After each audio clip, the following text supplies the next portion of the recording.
very useful to connect the two ecosystems of India and Israel. Israel is known by the name Startup Nation because we are, in many parameters of startups per capita, we are a very small country.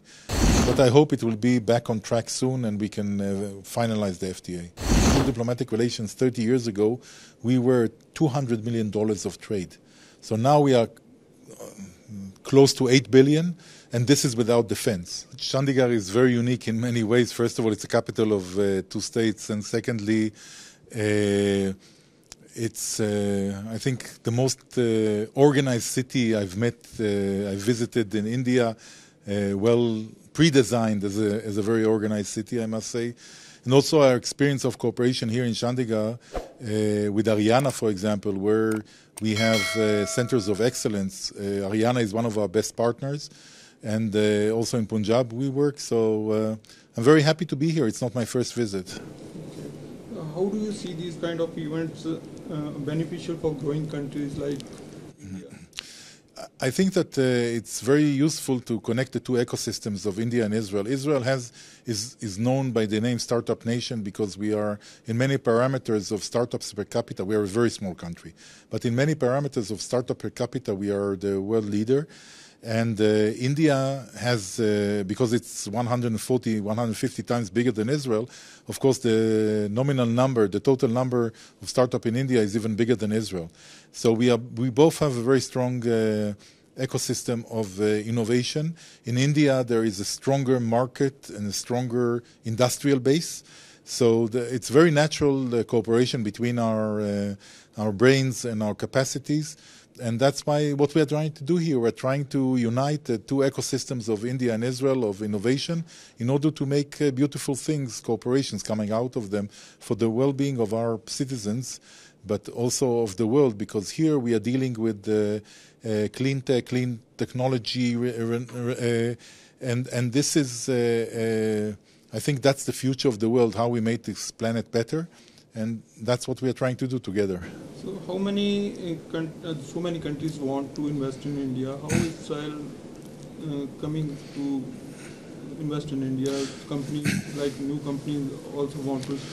So the cumulative investments of Israel in India in the last, the direct investments into companies here is about $300 million.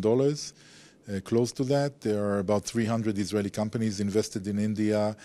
In Pune, Amdocs, an Israeli company, is the biggest Israeli employer here with, I think, around 14,000 Indian employees. But there are other companies like Teva and other companies who are active here.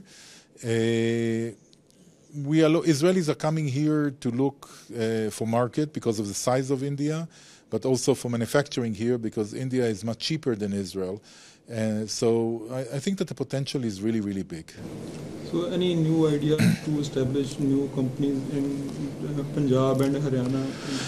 You know, this is something that is not up to governments, it's more up to private sector. I think when there is the interest, the economic interest, it will happen. When private companies on both sides will decide that they have an interest in creating a joint venture, this will happen. Governments in this way can, you know, we can encourage, we can bring parties together, private sector parties, but the bottom line is we have to create value for the private companies. That's why they do business.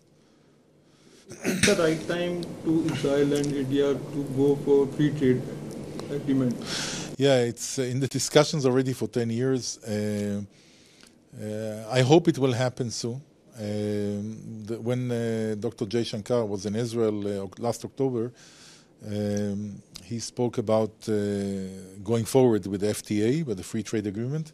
But unfortunately, it's a little bit stuck because both countries are doing so many things in parallel, including FTAs with other countries. But I hope it will be back on track soon and we can finalize the FTA. A new market, you are in the search of a new market. No, I don't think that from our point of view, I'm not sure that we are here into because connected in any way to the Ukraine war. What we are, we are going on, our trade last year was over $7 billion, almost $8 billion. It's very big trade. I mean, when we started our full diplomatic relations 30 years ago, we were $200 million of trade. So now we are close to 8 billion, and this is without defense. So our numbers are quite good going on. I don't think that Ukraine in any way is connected, but we'll see where it's going.